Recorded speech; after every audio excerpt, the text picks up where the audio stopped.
By the year 2000, Mega Man X series was at a big crossroads. Mega Man X4 had shifted the franchise into the 32-bit era with animated cutscenes, high-quality audio, and a big push to make Zero a legitimate co-lead, main lead in my eyes. Either way, it was a big success, and for many fans, myself included, it sits comfortably in the top tier of the franchise.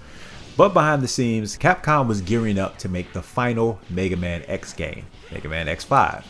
The series creator Keiji Inafune wanted to wrap up this storyline once and for all, officially bridging the gap between the X series and the upcoming Mega Man Zero games for the Game Boy Advance. Because of that, the development team tried to cram in different lore references and nostalgic callbacks they could think of into this.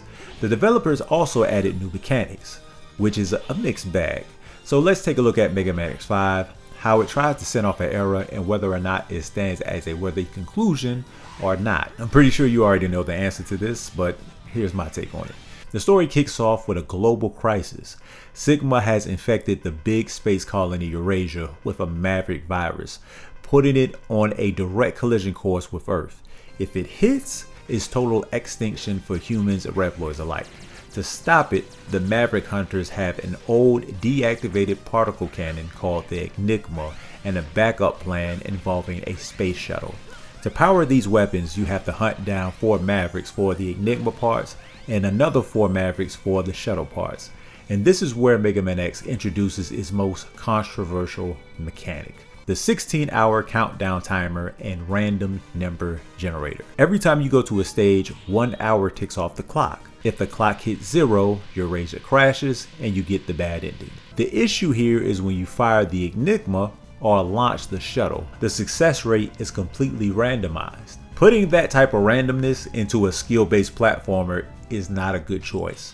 You could literally not play any of the game, be on hour 16, and just fire the Enigma cannon right off the start. And the game still might decide to go ahead and destroy the colony, completely skipping the entire first half of the game. On the flip side, you could spend hours hunting down every single upgrade part, maximize your success rate to as high as possible, launch the space shuttle, and the game's RNG can still decide that you failed. If you fail, Zero gets infected by the virus, becomes a mandatory boss fight, and you lose the ability to play as him for the rest of the game. I have yet to meet or hear of anybody that thought this was a good idea. And to me, it's also not great, but it does remind me of real life. I mean, you can do everything right in life and you still come up short. Oh, you almost had it. You gotta be quicker than that. Another major friction point is Alia, the new navigator. She will literally take control of your controls mid-stage. You'll be in a mid-dash or running or whatever, and the screen will completely freeze to tell you that the floor is covered in spikes, or watch out for the lava pit ahead. I can clearly see that. Thank you though.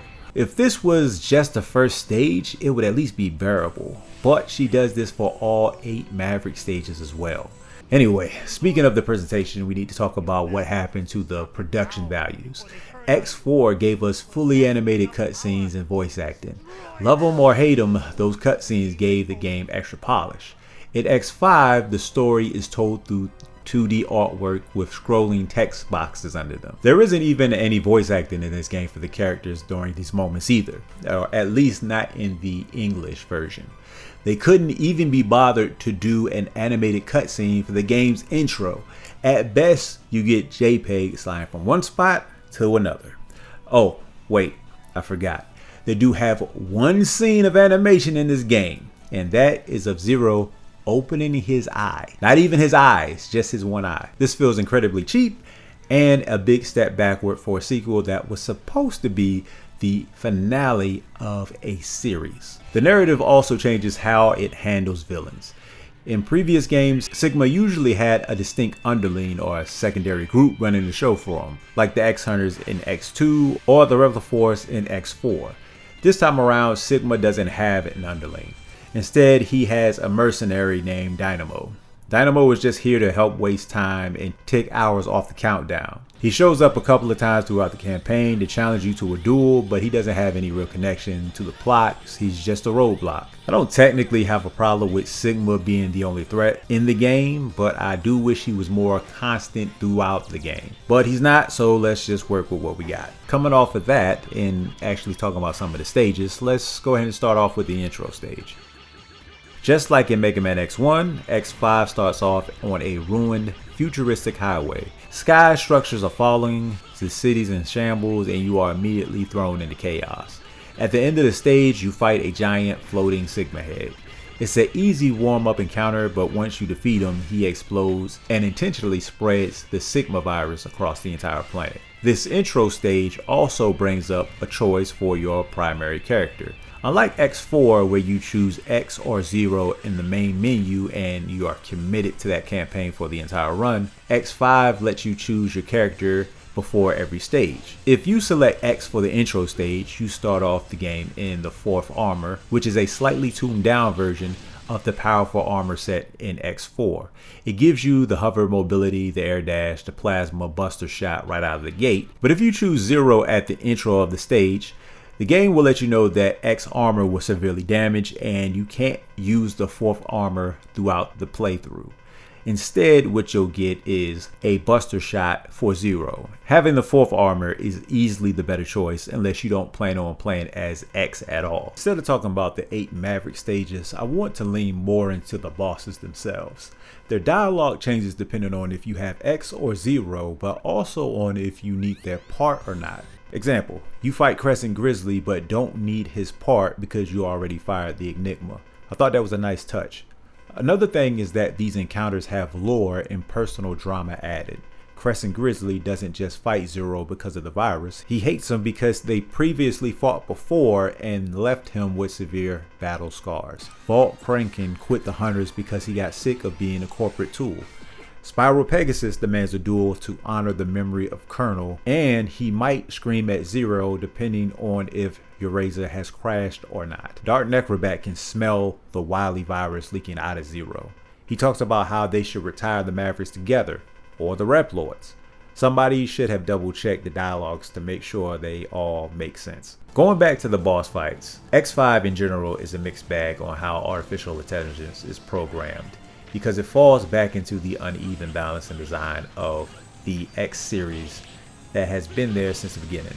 On one hand, you got the bosses that get trapped with that total stun loop, and then the others, which aren't that many, that don't get hit with a stun loop when they get hit with a weakness. If you want to add Dynamo, he would be a knife person that gets hit in a stun loop. I thought he would at least be a little bit harder, but I can at least say about Dynamo is that depending on if you're X or 0, he will change one of his moves. He will slash at X with a sword, or if you're 0, he will shoot a buster shot at him. Another thing is that I would have liked to see other weapons have unique effect on bosses like the older entries did. A lot of people might not know this, but in X1, if you hit Flame Mammoth with the boomerang cutter, you could slice off his trunk and then alter his moveset. Or if you look at X4, using Double's weakness against him triggered a counterattack script where he would instantly throw out small blades to retaliate.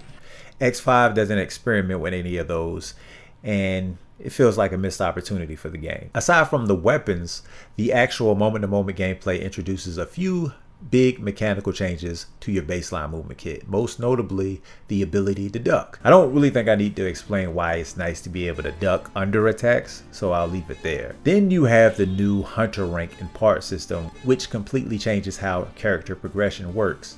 In this game, the Mavericks actually have dynamic levels assigned to them based on your current Hunter rank and how many hours have ticked off the countdown clock. If you fight a boss later in the campaign when their level is high enough, defeating them rewards you with an item called Life Plus or Energy Plus program. After a few hours passed on the clock, these programs evolve into completely customizable gameplay parts. You can equip things like Shock Buffer to reduce your hit stun recoil, Jumper to increase your baseline jump height, or specialized upgrades that speed up X's buster charge time and lengthen Zero saber reach.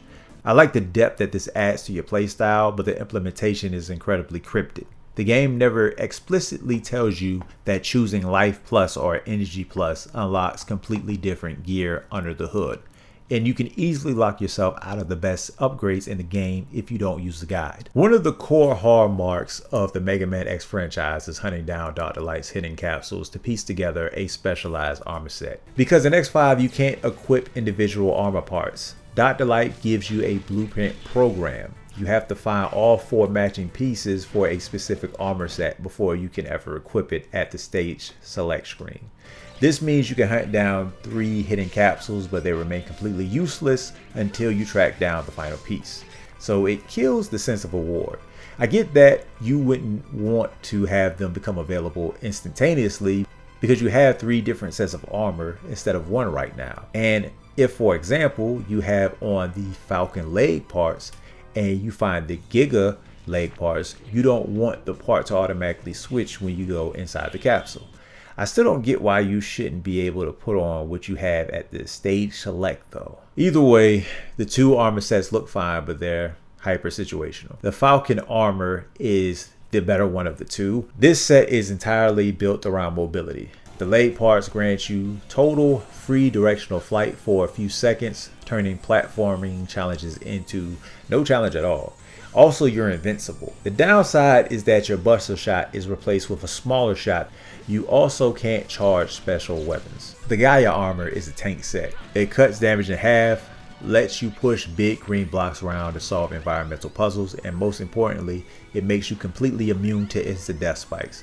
You can walk around a bed of spikes like it's flat ground. The trade-off is that X becomes heavy and moves significantly slower. He loses the air dash entirely, and his weapon gauge is completely disabled. You cannot use a sub weapon while wearing it. Another thing about the part system is that you get a limit on how many parts you can install on X and Zero. X and Zero can equip 4. The 4th armor and the Falcon armor can equip 2, and the Gaia armor can't equip anything. I feel like, if anything, the Gaia armor and the Falcon armor should have been switched. Like, the Gaia armor should have got 2 and the Falcon armor shouldn't have gotten anything. I do like the new features that X5 give you, but like in X4, this game is completely missing those little extras and hidden interactions that made the first 3 Super Nintendo games so interesting to explore. Think back to X1. Defeating Chill Penguin physically altered Flame Mammoth stage, freezing the lava and changing how you traverse the level. In X2, you have the option to hunt down Zero body parts from the X-Hunters, or you could use the charged Silk Shot in empty rooms to pull in secret drops. Then X3 gave you a specific multi-step method to actually inherit Zero Z-Saber as an ultimate weapon for X. X5 doesn't do any of that. The stages are entirely isolated environments. There are no environmental consequences for your actions, no hidden subquests to change the flow of the story, and no cool weapon inheritance secrets. By stripping away these extra layers of interactivity, the world feels less interconnected and way more routine. Once the Eurasia colony situation is resolved, regardless if you got the good or bad ending, the final stretch of the game unlocks the Zero Space Fortress, the last 4 stages of the game. But why is it called Zero Space Fortress like he had anything to do with this? All the stages make me think I'm in cyberspace, and I don't get it. I thought this area was supposed to be a crash site hit by a colony, so why does it look like this? Stage 1 boss, they bring back the Shadow Devil. It utilizes the classic split body merging patterns from the original Mega Man X series, and I personally hate this boss, especially playing as Zero, because this thing hits incredibly hard. And with Zero, you are not going to be able to do a battle of attrition with this boss. You actually have to get good, and I be messing. I ain't gonna lie. A lot of it is me just messing up my timing, but I hate this boss. Stage 2, they make a callback for Rang the Bangda. For most part, it's the same, but a little bit harder. The climax of the game happens in Stage 3, the duel between X and Zero. Depending on which character you're playing as, your partner confronts you out of pure ideological friction or the virus infection. If you are on the bad path where Zero gets completely infected, the fight makes sense. But I gotta say, the reason they fight in the good path isn't as great. Zero hasn't gone rogue, but X decides that he doesn't trust Zero's virus readings and insist on him going back to the base by force if necessary. Zero naturally tells him to back off, even saying maybe you're the Maverick. You should go back and get checked out. So instead of them just going together like they would any other game, they decide to beat each other up. And I get where X is coming from, because Zero ain't getting affected by this virus like everybody else is. So why is that? Maybe he should get checked out. Lifesaver was the first person to bring this up, and Sickness was like, alright, well, we'll see what happens. I mean, look, your commanding officer decided to not do anything about Zero, so I don't know, follow orders? While the logic is weak, it actually does bring a larger theme to the story. Throughout the entire campaign, the local Mavericks constantly talk about how the Maverick Hunters are hypocrites who force rep lords to do exactly what they ask instead of ever trying to talk things out. Seeing X immediately resort to violence against his best friend kind of proves their point. If you're playing as X, you face Awakened Zero or Normal Zero. He's fast and he will use his sword kit against you. He doesn't exactly use anything that you have learned throughout this game though, or even the last game from what I've seen. But with X, it's actually different. What makes this fight good is that X attacks are made up of his special weapons he got from X4. He'll hit you with Double Cyclone, he'll hit you with Soul Body or Frost Tower, or he'll just plain use his upgraded shot. They didn't have him use anything other than his charged weapons though, which I wonder why they decided to go with that. Either way, it's a tough fight no matter which one of them you fight. They killed me more than a couple of times. It was good challenging, not bad challenging, like the Shadow Devil. After the duel, Sigma comes out of nowhere to try to take X out, and depending on whether you are on the good path or the bad path, Zero will come in and either sacrifice himself for X, or he'll be able to successfully stop Sigma's attack. The last stage is another boss rush, and then after that you get to fight Sigma. His first phase is a human-sized fight with Psycho Sigma, who drops his energy cape to come at you with insane speed and tracking projectiles. It's a great responsive duel where his weakness to the Tri-Thunder, once you drain his health bar, he ascends to Final Sigma W, a colossal screen-filling sized mechanoid that is a direct homage from Gamma from Mega Man 3. Mechanically, the fight is built around dealing his giant rocket-propelled spike hands. He fires them across the area to crush you with the walls, against the walls, but the twist is that you can actually use his fists as platforms to jump up and hit the glowing red core on his forehead. When his health drops below 50%, he starts spawning these purple boxes that move across the screen and does a large amount of damage. And because these hitboxes are so massive, you are constantly forced into a tight wall sliding maneuvers to squeeze into tiny safety gaps between them. If you get caught off guard without your health tanks being completely maxed out, the sheer attrition of the phase will wipe you out. Using X's spike ball definitely helps with this fight. Right before the final phase kicks off though, the game drops a major piece of lore during the dialogue that completely reshapes how the game wraps up. Sigma explicitly mentions that his new giant body was built and funded by a mysterious old ally who hates X just as much as he does. The game never names this person, though the classic series callback strongly hint that it's Dr. Wily. So, if this was genuinely supposed to be the final game in the franchise that ties up all loose ends, why are you introducing a new benefactor to the plot? You don't throw an unrevealed major puppet master into a story at the very end of a series finale. Honestly, the way this entire game is, there doesn't really seem to be any real closure at all.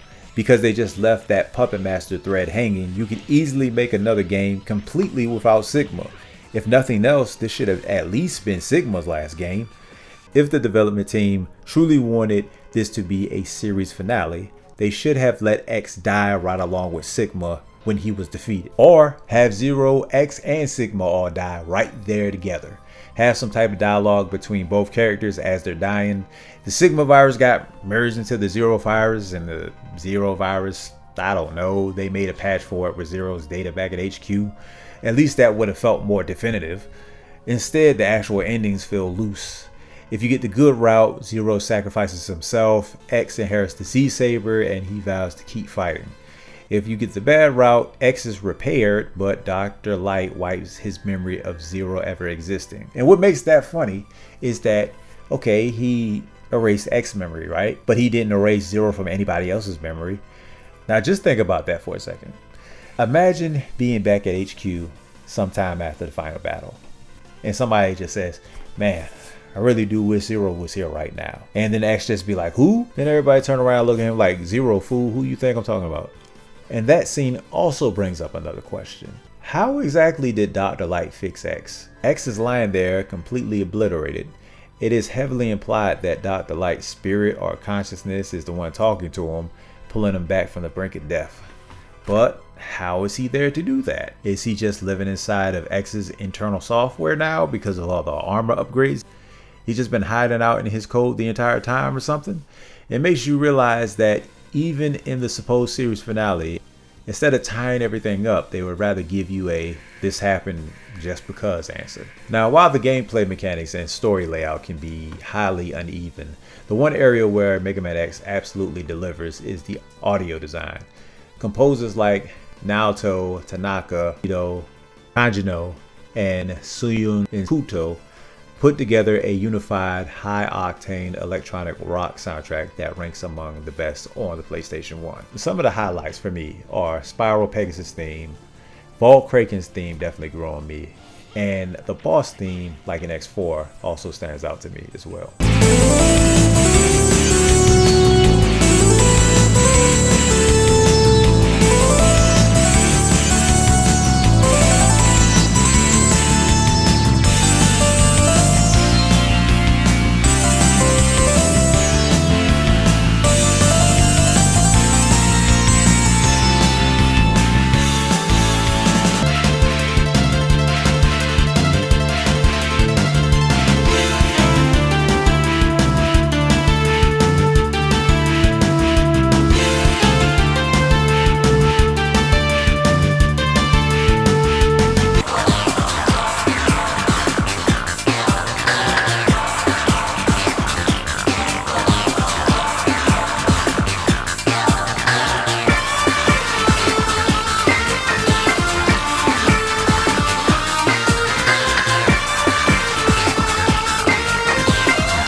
Tidal Well's theme is a throwback to X2 Bubble Crab stage that sounds a lot better in my opinion.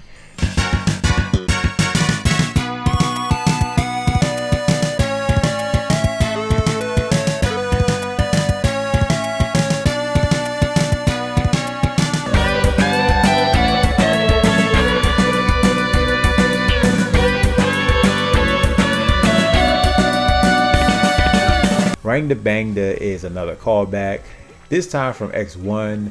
I don't really enjoy this one as much though. There are other tracks that I'm not a fan of, but they do fit the game. Sound effects are kept from X4 and that was a good idea. X charge shots, Zero's saber combos, all sounded great then and they still sound great now. Overall, I would say that the sound was a high point for the game. For a long time, the mechanical flaws and pacing issues of X5 were just accepted as standard products of a rushed late PS1 development cycle. But the modern ROM hacking scene has spent an incredible amount of energy digging into the original source code to see what can be improved. X5 is a good game buried under a bunch of annoying design choices.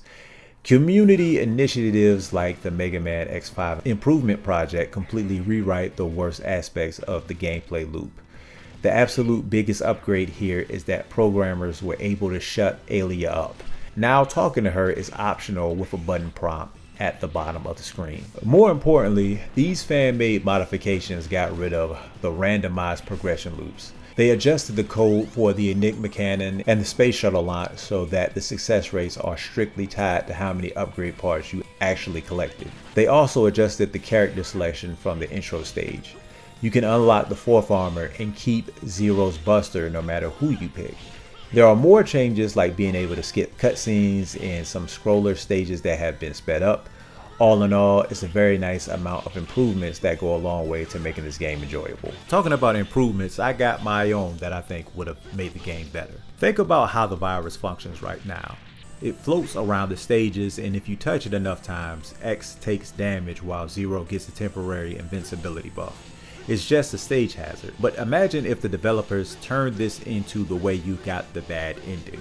Instead of it being decided by RNG, it should have been driven by your performance in the game. The developers could have added a dedicated subscreen in the stage select menu to show X and Zero's real-time virus infection. This could have transformed the dynamic if the space colony actually crashes. If the colony did crash, every stage should have more of the virus and the virus being stronger. It would make fighting through a post-crash world an uphill battle to get the good ending, punishing you for letting the clock hit zero. As those menu meters climb, the dialogue scripts with the Mavericks and the team at the Hunter HQ could have shifted.